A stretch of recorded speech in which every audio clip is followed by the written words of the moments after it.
சிறகடிக்க ஆசை சீரியலில் அடுத்த வாரம் என்ன நடக்க போகுது அப்படின்னு தான் பார்க்க போகிறோம்.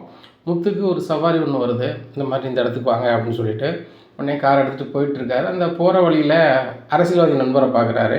அவரும் காரில் வந்துட்டுருக்காரு. உடனே நண்பா எப்படி இருக்க அப்படின்னு கேட்குறாங்க. முத்துனா நீ கவனிக்கல அப்படிங்கிறாங்க. அதெல்லாம் என்ன நண்பா இருக்குது, நீ காரை ரோட்டை பார்த்து ஓட்டிகிட்டு போயிருப்ப, நானும் ஓட்டு போனேன், தச்செல்லாம் திரும்பி பார்க்குறேன், நீ இருந்தோன்னே நீ கடந்து போக முடியலை என்னால் அப்படிங்கிறாங்க.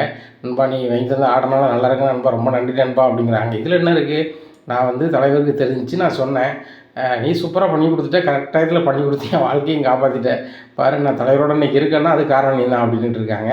உடனே காரை விட்டு இறங்குறாரு தலைவர். தலைவரை பார்த்தீங்கன்னா தலைவர் அப்படின்னு சொல்லிட்டு இறங்குறாங்க. முத்து எப்படி இருக்கீங்க, உங்களை பார்த்து ரொம்ப நாள் ஆச்சே, உங்களை நானே பார்க்க வரேன்னு நினச்சேன், உன்னாலையும் உன்னுடைய வீட்டம்மாவாலையும் நான் நல்லாவே இருக்கேன், நல்ல பதவியில் இருக்கேன், காரணம் அதுக்கு நீங்கள் தான். தலைவர் இன்னும் நம்புகிறாருன்னா உங்கள் பூக்கட்டு தான், டயத்துக்கு கொண்டு வந்து நீங்கள் வாழ்க்கையை காப்பாற்றினீங்க, நீங்கள் காப்பாற்றலன்னே அரசியல் வாழ்க்கைக்கு எதிர்காலம்லாம் போயிருக்கும். இன்றைக்கி பாருங்கள், இன்றைக்கி நான் நல்லா இருக்கேன் அப்படின்னா ஒரே காரணம் நீங்கள் தான் அப்படிங்கிறாங்க. தலைவரை உங்களால் தான் நல்லா இருக்கேன் அப்படிங்கிறாங்க. சரி தம்பி, ஆட்டோ ஓட்டிக்கிட்டு இருந்தாங்க, எப்படி கார் இல்லை அப்படிங்கிறாங்க. ஐயா நீங்கள் கொடுத்த ஆர்டரில் கிடச்ச பணத்தில் தான் என் வீட்டம்மா கார் வாங்கி கொடுத்தா அப்படிங்கிறாங்க. ரொம்ப சூப்பர் தம்பி, கடை எப்படி போயிட்டுருக்கு அப்படிங்கிறாங்க. தொழில் நல்லா போயிட்டுருக்கு தலைவரை, பூக்கடையை தான் வந்து மாநகராட்சியிலேருந்து எடுத்துட்டாங்க. என்ன தம்பி சொல்கிறீங்க, மாநகராட்சியிலேருந்து எடுத்துட்டாங்களா, எந்த ஏரியா அப்படிங்கிறாங்க. வீட்டு ஏரியாவை சொல்கிறாங்க. அந்த ஏரியாவா, ஆமாம், நான் கூட மாநகராட்சியில் நிற்கையில் ஒரு கம்ப்ளைண்ட் கொடுக்க 2 பேர் வந்தாங்க, ஏதோ செல்ஃபோனில் கம்ப்ளைண்ட் பண்ணோம், ஒரு நடவடிக்கை இல்லைன்னு சொல்லிட்டு நேரில் வந்தாங்க. ஒரு லேடியும் ஒரு ஒரு வயசான லேடி, இன்னொன்று ஒரு கொஞ்சம் வயசு பொண்ணு, அது கல்யாணம் முடிஞ்சிருக்கும் அந்த பொண்ணுக்கு, கொஞ்சம் சவத்த பொண்ணு, கொஞ்சம் இங்கிலீஷ்லலாம் பேசிச்சு அப்படின்னு சொல்கிறாங்க. உடனே இவங்க ரோகிணியாவும் அம்மாவும் தான் இருக்கும் அப்படின்னு சொல்லிட்டு ரொம்பவே மனசுக்குள்ள ஒரு மாதிரி நினைக்காரு. அப்படியே தலைவராக சரி சரி எதுவும் வேண்டாது செஞ்சுருப்பாங்க அப்படிங்கிறாங்க. தம்பி இதெல்லாம் பெரிய மேட்டர் இல்லை, இப்போ நான் மாநகராட்சிக்கு ஃபோன் பண்ணி வண்டியை அது இருக்க இடத்துல கொண்டு விட சொல்லணுமா, இல்லை அண்ணன் ஏதாவது உனக்கு செய்யணுமா, கடை கடை வச்சு தரணுமா, சொல்லி செஞ்சு தந்துடுறேன் அப்படிங்கிறாங்க. தலைவரை உங்கள் அன்பும் ஆதரவு இருந்தால் போதும், நீங்கள் ஏதாவது பூ ஆர்டர் இருந்தால் கொடுங்க தலைவரை, கரெக்டாக இதில் செஞ்சு கொடுத்துட்றோம் அப்படிங்கிறாங்க. தம்பி உங்களை நம்பி நான் என்னன்னாலும் செய்யலாம், தலைவர் என்னை நம்பி இன்னொரு 500 ஜோடிக்கு கல்யாணம் முடிச்சு வைக்க சொல்லியிருக்காரு. 250 ஜோடிக்கு கல்யாணம் முடிச்சு வச்சேன், அந்த பேரும் புகழில் தான் இன்றைக்கி நான் பதவியில் இருக்கேன். தலைவர் சொல்லிட்டாரு, அதே பூக்காரங்கிட்டே ஆர்டர் கொடுங்க அப்படின்ட்டாங்க. நான் அதே பூக்காரத்தை தானே ஆர்டர் கொடுக்கணும், நான் உங்கள்கிட்ட சொல்லணும், இவங்கள்ட்ட சொல்லணும்னு நினச்சேன், நீனே எத்தாப்பில் வந்துட்டேன், ரொம்ப சந்தோஷம். நான் பிடி தம்பி அட்வான்ஸை நீ வந்து கண்டிப்பாக எனக்கு அந்த இதை பண்ணி தந்துடணும், அதுக்கு 1 வாரம் இருக்குது சரியா, 1 வாரம் டைம் இருக்குது, எடுத்துக்கோங்க, சூப்பராக பண்ணி கொடுங்க அப்படிங்கிறாங்க. கண்டிப்பாக தலைவரை, அந்த பூக்கடையை எடுத்தோடனே நான் அப்படி விட்டுறல தலைவரை, என் பொண்டாட்டிக்கு என்னால் முடிஞ்சதோ ஒரு சின்ன பைக் வாங்கி கொடுத்தேன், அங்கங்கே தொழில் பண்ணிகிட்ருக்கா, அதோட கூடுதலாகவே வருமானம் வரும் தலைவரை அப்படிங்கிறாங்க. இதை கேட்கும்போது ரொம்ப சந்தோஷமாக இருக்குது. பொண்டாட்டியே ஒரு தொழில் பண்ண வச்சு அவ்வளோ கௌரவமாக இருக்குதுன்னு நினைக்க எத்தனை புருஷன் இருப்பான், அந்த புருஷனில் நீ ஒரு ஆளுப்பா, உண்மையிலே ரொம்ப சந்தோஷமாக இருக்குது. உன் பொண்டாட்டி சுயமரியாதையாக இருக்கா அப்படின்னா அதுக்கு காரணம் நீ தான். ரொம்ப சந்தோஷம் தம்பி, உங்களை பார்த்ததில், ஆர்டர் சூப்பராக பண்ணி கொடுங்க, உங்களுக்கு என்ன உதவி எந்த நேரத்தில் வேணுனாலும் சொல்லுங்கள், நான் பண்ணித்தரேன் சரியா தம்பி. நீங்கள் அதுக்கப்புறம் என்ன வந்து ஏன் நீங்கள் பார்க்கல அப்படிங்கிறாங்க. இல்லை தலைவரை, ஆர்டர் கொடுத்தீங்க, செஞ்சு கொடுத்துட்டேன், அதுக்கப்புறம் நான் வர்றதுக்கு நல்லா இருக்கா இல்லை தலைவரை அப்படிங்கிறாங்க. அப்படிலாம் ஒன்றுமே இல்லை, நீ என்றைக்குனாலும் வரலாம், நான் பிடி என் விசிட்டிங் கார்டு சரியா, என்றைக்குனாலும் வா, என்ன ஃபோன் அடி, எந்த உதவினாலும் அண்ணன் செஞ்சு தரேன் சரியா. ஐயா நீ என்னோட விசிட்டிங் கார்டையா அப்படிங்க. நீ விசிட்டிங் கார்டு அடிச்சிருக்கியா அப்படிங்கிறாங்க. ஆமாய்யா, அவள் நடமாடும் மலராக வச்சுருக்கா பைக்கில், அதனால் எல்லாேருக்கும் விசிட்டிங் கார்டு எடுத்து விசிட்டிங் கார்டு அடித்து கொடுக்குறேன் தலைவரை அப்படிங்கிறாங்க. ரொம்ப சூப்பர், தொழிலை வந்து இப்படி தான் டெவலப் பண்ணணும் சரியா. என் ஆர்டர் பண்ணி கொடுங்க, நிறைய ஆர்டரை நான் அண்ணன் வாங்கி தரேன், பெரிய ஆர்டர்லாம் வாங்கி தரேன், செஞ்சு கொடுங்க. ஏன்னா அண்ணன் வந்து காசுக்கு அண்ணன் பொறுப்பு, என்ன நான் வாங்கி கொடுக்குற ஆர்டரில் காசு யாரும் தரலன்னா நீ தலைவர்கிட்ட வாங்கிக்க என்னப்பா அப்படிங்கிறாங்க. தலைவரை உங்களை பற்றி தெரியாத தலைவரை, சொன்ன மாதிரி காசு தந்தீங்க, கூடவே தந்தீங்க அப்படிங்கிறாங்க.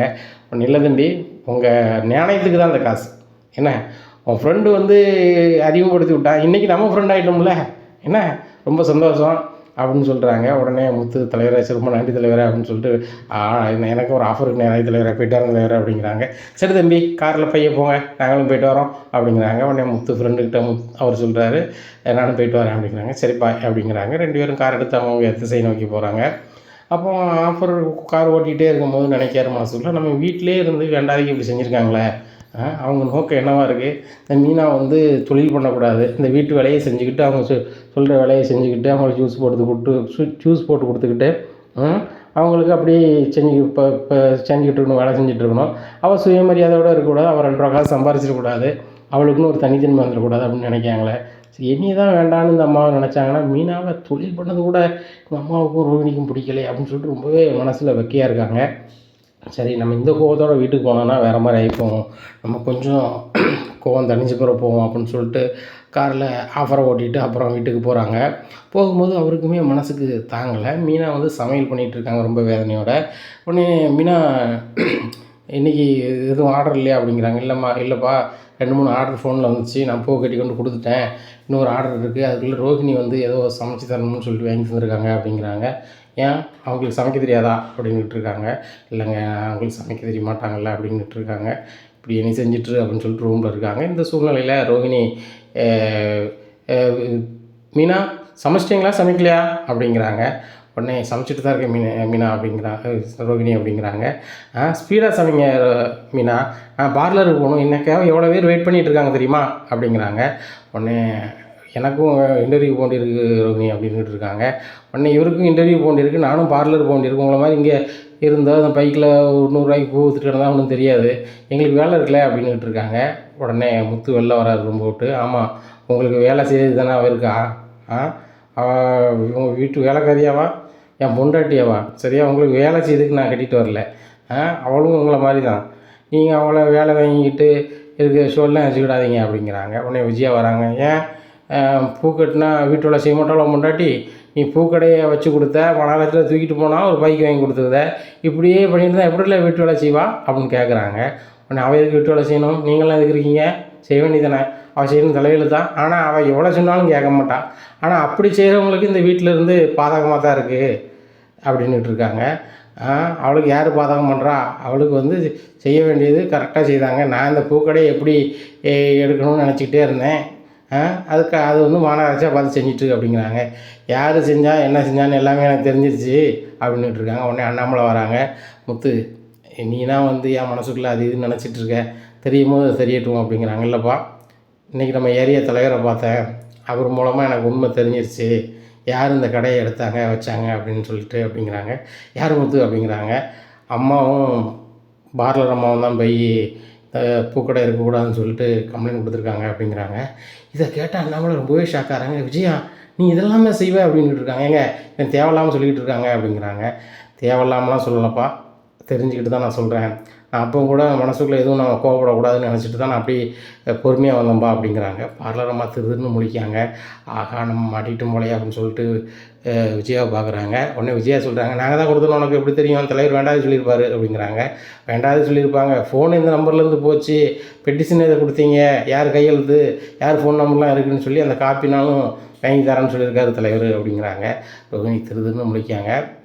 அடுத்தவங்களை கெடுத்து இன்னொருத்தவங்க வாழ நினச்சா யாருமே வாழ முடியாது. சுயமாக தொழில் பண்ணுறவங்களுக்கு தான் அந்த வேதனையும் வலியும் தெரியும். இன்னொருத்தவங்க தொழில் பண்ணதில் போய் வேலை பார்த்துக்கிட்டு நான் ஓனர்னு சொல்லி ஏமாந்துட்டு அலைஞ்சா இதெல்லாம் தெரிய போகிறதில்ல அப்படி இப்படின்னுட்டு இருக்காங்க. ரோகிணி இருந்தாலும் திருதுன்னு முழிக்காங்க. உடனே இவர் சொல்கிறார், மனோஜ் சொல்கிறாரு, மாநகராட்சியில் பெர்மிஷன் வாங்காமல் கடை வச்சா தூக்கிட்டு தான் போவான், அது யார் சொன்னாலும் தூக்கிட்டு தான் போவான், அது நீ வந்து ரோகிணியும் எங்கள் அம்மாவும் தான் தூக்கிட்டு போன நீ சொல்லுவியா அப்படிங்கிறாங்க. டேய், ஆதாரத்தோடு தான் சொல்கிறேன் அப்படிங்கிறாங்க. உடனே அண்ணாமலை சொல்கிறாங்க விஜயாட்ட, விஜயா, நான் உன்னை என்னமோ நினச்சேன், நீ வந்து ஒரு மருமகளை தான் ஏற்றுக்க மாட்டேங்கன்னு நினச்சேன், இந்தளவுக்கு இறங்கி இவ்வளோத்துக்குள்ளே திறந்தாழ்ந்து போகணும்னு நான் ஒரு நாள் நினைக்கல அப்படிங்கிறாங்க. உடனே விஜயாவுக்கு ரொம்பவே கேவலமாக இருக்குது. நேராக ரூமில் போய் இருந்துடுறாங்க. பின்னாடி ரோகிணியும் போயிடுறாங்க, மனோஜும் போயிடுறாங்க. பார்த்தீங்களாப்பா அந்த அம்மாவுக்கு மீனா சுயமரியாதையோடு இருக்கணும்னு சொல்லி தான் கடை வச்சு கொடுத்தேன், அவங்க வந்து இந்த வீட்டிலே முடங்கி இருக்கணும், இவங்க சொன்ன வேலையெல்லாம் செய்யணும் அப்படின்ற மாதிரி பண்ணிகிட்ருக்காங்க. சரி, நான் அதை பொறுத்துக்கிட்டு சரி ரைட்டு நம்ம உழைக்கிறோம், நம்ம நல்லா தான் இருப்போம் அப்படின்னு நினச்சிக்கிட்டு நான் வந்து வீட்டிலேருந்து இருக்கேன். அப்பவும் மீனாவை அதை செஞ்சு கொடு இதை செஞ்சு கொடுக்க தயாராக இருக்கா, அதே நேரத்தில் குறை சொல்லாமல் இருக்கலாம்ல அப்படின்ட்டு இருக்காங்க. அதான்பா மீனா, அது தங்கத்துக்கும் தகரத்துக்கும் வித்தியாசம் தெரியாத ஆட்களாக இருக்காங்க அப்படிங்கிறாங்க. நீ முத்து கவலைப்படாத அப்படிங்கிறாரு அண்ணாமலை. உடனே இப்போ ஒரு பெரிய ஒரு ஆர்டர் ஒன்று வந்திருக்குப்பா அப்படிங்கிறாங்க. இதை ரூமில் இருந்தே கதை கொடுத்து கேட்குறாங்க விஜயா. எப்போ அந்த அரசியல் தலைவருக்கு நான் வந்து 250 மாலை ஆர்டர் வாங்கி 250 ஜோடி கல்யாணம் முடிக்கேன் அப்படின்னு சொல்லியிருந்தாரு, அதுக்கு ஆர்டரை வாங்கியிருந்தேன், இப்போ அதை விட கூடுதலாக ஆர்டர் கொடுத்துருக்காங்கப்பா, ரொம்ப சந்தோஷமாக இருக்குது, நான் 1,00,000 ரூபா அட்வான்ஸ் கொடுத்துருக்காங்கப்பா அப்படிங்கிறாங்க. இதை கேட்ட விஜயாவுக்கு ரோகிணிக்கும் சரியான கடுப்பாகுது. 1,00,000 ரூபா அட்வான்ஸ் கொடுத்துருக்காங்கன்னா அப்போ பெரிய ஆர்டர்லாம் அப்படின்னு சொல்லிட்டு முடிக்காங்க. உடனே இவர் சொல்கிறாரு மனோஜ் விஜயாட்ட, இது கண்டிப்பாக அது பெரிய ஆர்டராக தான் இருக்கும், எப்படியும் 1,00,000 ரூபா அட்வான்ஸ் கொடுத்துருக்காங்கன்னா அதில் நாலில் ஒரு பங்காவது அமௌண்ட் இருக்கும் அப்படிங்கிறாங்க. இதை கேட்டால் விஜயாவுக்கும் ரோஹிணிக்கும் ரொம்ப சங்கடமாக இருக்குது. எப்படி இவ்வளோ பெரிய ஆர்டரையுமே எடுத்தான் அப்படின்னு சொல்லிட்டு உடனே 2-3 பேர் ஃபோன் அடிக்காங்க. எனக்கு 2000 பூ வேணும், 3000 பூ வேணும் அப்படின்னு சொல்லிட்டு ஃபோனுக்கு ஆர்டர் வருது. இதை மீனா ஃபோன் எடுத்து முத்து பேசுகிறாரு. மீனா மல்லிகைப்பூ ஒரு 2000 பூ வேணுமா, இன்னொரு 1000 பூ வேணுமா அப்படின்னு சொல்லிட்டு 2 அட்ரஸ் எழுதிக்கிறாரு. எழுதிட்டு நீ சமையல் பண்ணிகிட்ருக்க, நான் போய் கொடுத்துட்டு வரேன் அப்படின்னு சொல்லிட்டு மீனா பைக் எடுத்து கொண்டு கொடுக்குறாங்க.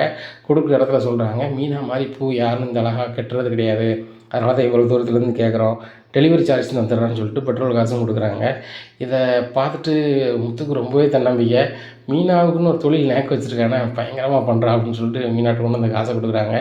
மீனா இதில் ஒரு 1000 இருக்குது, இதில் ஒரு 2000 இருக்குன்னு சொல்லிட்டு 3000 கொடுக்குறாங்க. 3000 கொஞ்ச நேரத்தில் சம்பாத்தியம் பண்ணிட்டான், ஒரு 1/2 மணி நேரத்தில் அப்படின்னு சொல்லிட்டு விஜயா முடிக்கிறாங்க. இந்த போக்கு போனால் இந்த வீட்டில் அந்த பூக்காரியும் இவனும் யாரையும் மதிக்க மாட்டாங்களே அப்படின்னு சொல்லிட்டு முடிக்காங்க. உடனே அண்ணாமலை சொல்கிறாங்க, முத்துங்க வா, மீனாங்க வாமா அப்படிங்கிறாங்க. யாரும் உங்களை கெடுக்க முடியாது, கடவுள் இருக்கார் சரியா, அதனால் கவலையே படாதாங்க, நீங்கள் ஜெயிச்சுக்கிட்டே இருப்பீங்க. என்ன பூ எங்கே மார்க்கெட்டில் ஆர்டர் பண்ணிவிட்டு எப்படி கட்டணும், எத்தனை ஆட்களை பிடிக்கணும் வைக்கணும், அதை மட்டும் நீங்கள் யோசனை பண்ணுங்கள். உங்களுக்கு என்னால் முடிஞ்ச சப்போர்ட் பண்ணுறேன், நானும் உங்களோட வேலை பார்க்குறேன் அப்படிங்கிறாங்க. நீங்களாம் வேண்டாம்ப்பா, நாங்கள் ஆட்களை வச்சே பார்த்துக்குறோம் அப்படிங்கிறாங்க. இல்லை, நீங்கள் தொழில் பண்ணும்போது நானும் உங்களோட இருக்கேன், எனக்கு சம்பளம்லாம் வேண்டாம், என் பிள்ளைகள் ஜெயிச்சா அதுவே போதும் அப்படின்ட்டு இருக்காங்க. உடனே விஜயா ரூம் விட்டு வெளில வராங்க. ஏங்க உங்களுக்கே உடம்பு சரியில்லை, அவங்க தொழில் பண்ணுறாங்க, என்னமோ பண்ணிட்டு போகிறாங்க, ஏற்கனவே நீ விஜயா மலராகம்னு சொல்லி வீட்டு முன்னாடி கடையை வச்சு அசிங்கப்படுத்திக்கிட்டு இருந்தா, இன்றைக்கி என்னென்னா ஒரு பைக்கை வாங்கிக்கிட்டு இந்த ஊர் பூரா சிட்டி பூரா என் பேர் அசிங்கப்படுத்திக்கிட்டு இருக்காங்க, இது உங்களுக்கு நல்லாவா படுதுங்க, இதில் நீங்கள் வேறு அவங்க கூட வேலை செய்யணும் வைக்கணும்னு சொல்லிகிட்டு இருக்கீங்க அப்படிங்கிறாங்க. விஜயா, மலர் கூட இருப்பது சிறப்பு, அந்த சிறப்பை பற்றி உனக்கு தெரியாது, உனக்கு வாசனை பற்றி தெரியாதுல்ல, உனக்கு வேறு மாதிரி தான் தெரியும். சரி விடு, உன்கிட்ட நான் பேச விரும்பலை, நீ செய்த செயலுக்கு உன்கிட்ட நான் பேசுறது எனக்கு பிடிக்கல விஜயா, பேச்ச விடு அப்படிங்கிறாங்க. விஜயாவுக்கு ரொம்பவே அசிங்கமாயிருது. இந்த முத்து என் வீட்டுக்காரையே நீ எதிர் திசையில் மாற்றி விட்டானே அப்படின்னு சொல்லிட்டு ரொம்பவே கோபத்தில் இருக்காங்க. உடனே ரோஹிணிகிட்ட வராங்க விஜயா, இந்த தொழிலே இவங்க பண்ணாமல் இருக்க என்னம்மா செய்யலாம் அப்படிங்கிறாங்க. ஆண்டி, மாநகராட்சியிலேருந்து வண்டி எடுத்தோன்னே இவங்க தொழிலே பண்ண மாட்டாங்க, இதோட இவ்வளோ தான் முடிஞ்சாங்கன்னு நினச்சேன், ஆனால் இவங்க மீண்டும் இப்படி பண்ண ஆரம்பிச்சிட்டாங்களா ஆண்டி அப்படிங்கிறாங்க. உடனே இவர் மனோஜ் சொல்கிறாரு, இந்த அரசியல்வாதி ஆர்டரை சரியாக செஞ்சு கொடுத்தா தானே மறுபடியும் இவங்க தொழில் பண்ண முடியும், இல்லைனா தான் அரசியல்வாதி இவங்களை தொழில் பண்ணி விட மாட்டார் அந்த ஏரியா தலைவர் அப்படிங்கிறாங்க. உடனே அதுவும் சரிதான்டா, அதை நம்ம என்ன செய்ய முடியும் அப்படிங்கிறாங்க. நம்ம கிடைக்க விடாமல் ஆக்கிடுவோம் அப்படிங்கிறாங்க. டேய், அதெல்லாம் உன்னால் முடியுமாடா அப்படிங்கிறாங்க. கண்டிப்பாக முடியுமா, நம்ம வீட்டில் தானே பூ கட்டி வச்சுருப்பாங்க, எப்படியும் கண் அசருவாங்க, அதுக்குள்ளே இந்த மாலையை நம்ம டேமேஜ் பண்ணிட்டோம்னா நம்ம என்ன வேணாலும் பண்ணலாம் அப்படிங்கிறாங்க. இந்த சூழ்நிலையில் முத்து ஒரு யோசனை பண்ணுறாரு. நம்ம மாலை கட்டி முன்னாடி வீட்டு ஹால் வச்சு கொடுத்தோம், அப்போ வீட்டில் தூக்கம் இல்லை, அது இல்லைன்னு 1000 குறை சொல்லிகிட்டு இருந்தாங்க. ஏற்கனவே இந்த மீனா தொழில் பண்ணது சுத்தமாகவே பிடிக்கல, அப்போ நம்ம வீட்டில் வச்சு கட்ட வேண்டாம், இதுக்கு ஏதாவது மாற்றி ஏற்பாடு பண்ணணுமே அப்படின்ட்டு ரொம்பவே நினைக்காரு. சரி, நம்ம வீட்டுக்குள்ளே கட்டினா சரி வராது, இன்னொன்று நமக்கு இதுக்கு ஏதாவது மாற்றி வழி பண்ணணும் அப்படின்னு நினச்சிட்ருக்காரு. அப்போ செல்வத்திட்ட இது சம்மந்தமாக பேசுகிறாரு. செல்வம், இந்த மாதிரி பூ கட்டணும், ஒரு பெரிய ஆர்டர்னு வந்திருக்கு, எதில் வச்சு கட்ட வைக்கணும்னு எனக்கு தெரியலை அப்படிங்கிறாங்க. இதுக்கு முன்னாடிலாம் எப்படி செஞ்சுக்கிட்டு இருந்தேன் முத்து அப்படிங்கிறாங்க. இல்லை, எங்கள் வீட்டில் ஹாலில் வச்சு தான் கட்டுவோம், எங்கள் அப்பா எங்களோட சப்போர்ட் பண்ணுறேன் வைக்கிறேன்னு சொல்லிட்டு எல்லாருமே சொல்கிறாங்க. எங்கள் வீட்டில் எங்கள் அம்மாவுக்கும் அந்த மூத்த ஓடுகாலிக்கும் பொண்டாட்டிக்கும் பிடிக்க மாட்டேங்குது. நம்ம இங்கே கட்டிக்கிட்டு இருந்தால் மீனாவை அப்பவும் வேலை வாங்கிட்டு இருப்பாங்க, அது போக இந்த தொழிலை சக்ஸஸ்ஃபுல்லாக பண்ணக்கூடாதுன்னு நினைப்பாங்க, அதனால் ஏதாவது செய்யணும் அப்படிங்கிறாங்க. சரி, அப்போ ஒன்று செய்வோம், எங்கள் வீட்டு பக்கத்தில் கொஞ்சம் காளி மண்ணை கிடக்கு, என்ன அதில் பந்தல் மாதிரி போட்டு பண்ணிடுவோமா, என் வீட்டிலேருந்து கரண்ட் கொடுத்துட்றேன் அப்படிங்கிறாங்க. சூப்பர் யோசனை செல்வம், நான் வாடகை வேணா தந்துடுறேன் அப்படிங்கிறாங்க. நல்ல ஆள். ஏய், நான் அந்த சிட்டிகிட்ட கடன் பட்டுருக்கும்போது நீ தான் எதையுமே எதிர்பார்க்காம கடனை அடைச்சி என்னைய தன்னம்பிக்கையாக இருக்க வச்ச, என்னைய மரியாதையோடு நடக்க வச்ச, சரியா, ஏன் நண்பன், நீ தொழில் பண்ணுற, இந்த காளி மனை சும்மா தான் கிடக்கு, நீங்கள் பெரிய ஆர்டர் எடுக்கும்போது இந்த பந்தல் போட்டு இதை செஞ்சுருங்க, ஏன்னா பந்தல் அப்படியே கடந்துட்டு போட்டும், பந்தலுக்கு பெரிய அளவில் செலவு வராதுல, ஒரு 1000 ரூபா செலவு பண்ணால் நம்ம தட்டி வச்சு பந்தல் போட்டாச்சு, லைட் வெளிச்சிருக்கு, நம்ம வீட்டில் சமையல் எதுனாலும் பண்ணிக்கலாம், என்ன ஒன்றுமே பிரச்சனை இல்லை அப்படிங்கிறாங்க. ரொம்ப நன்றிடா அப்படிங்கிறாங்க. இதில் என்னடா நன்றி, தொழிலை சக்ஸஸ்ஃபுல்லாக பண்ணு, என் நண்பன் பெரிய ஆளாக எனக்கு பெருமை தானே அப்படிங்கிறாங்க.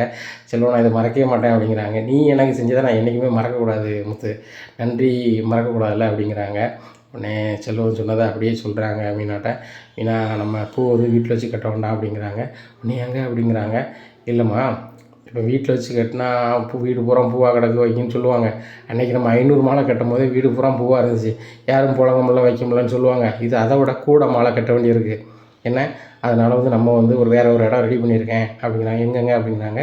செல்வம் வீட்டு பக்கத்தில் ஒரு காலி மனை இருக்குது. அதில் தட்டி பந்தலை போட்டு நம்ம பண்ணிடுவோம். லைட் வெளிச்சம்லாம் வீட்டிலேருந்து கொடுத்துருவோம், ஒன்றும் பிரச்சனை இல்லை. சாப்பாடு வேணால் கடையில் வாங்கிக்கலாம். ஆனால் அவன் செல்வம் வீட்டிலே ஆகிக்கலான்னு சொல்கிறாங்க. சரி, அதை எப்படி மேனேஜ் பண்ணணுமோ அந்த நேரத்துக்கு ஏற்றாப்புல மேனேஜ் பண்ணிக்குவோம் அப்படிங்கிறாங்க. உடனே நீங்கள் சொல்லலாம் சரிதாங்க அப்படிங்கிறாங்க. இவங்க மனோஜ், ரோகிணி, விஜயா 3 பேரும் பிளான் பண்ணுறாங்க. எப்படியும் மாலை இங்கே வச்சு தான் கட்டுவாங்க. அந்த மாலை எப்படின்னு டேமேஜ் பண்ணணும் இவங்க நினச்சிட்ருக்காங்க. முத்து இவங்களுடைய பிளானை முறியடிக்கும் வகையில் அவங்க மாலையெல்லாம் பூவெல்லாம் வாங்கி செல்வம் வீட்டு பக்கத்தில் தட்டி பக்கத்தில் போட்டு அதில் இறக்கிடுறாங்க.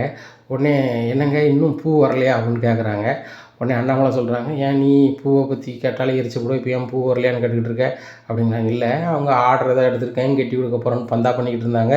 இப்போ பூ எதுவும் வரல வீட்டுக்கு அப்படின்னுக்கிட்டு இருக்காங்க. நீ தான் பூ வீட்டுக்கு வந்தால் எதுவும் சொல்லுவல, அதான் வேறு இடம் பார்த்து பூ கட்டிக்கிட்டு இருக்காங்க அப்படின்னு. பூ கட்டிகிட்டு இருக்காங்களா அப்படின்னு சொல்லிட்டு மனோஜ், ரோகிணி, விஜயா 3 பேர் ரொம்பவே ஷாக்காகிறாங்க. இனி என்ன நடக்கும் இந்த முத்து வீட்டில் அப்படிங்கிறத பொறுத்திருந்து பார்க்கலாம். நம்ம சேனலை நீங்கள் மறக்காமல் லைக் அண்ட் சப்ஸ்கிரைப் பண்ணுங்கள். நன்றி, வணக்கம்.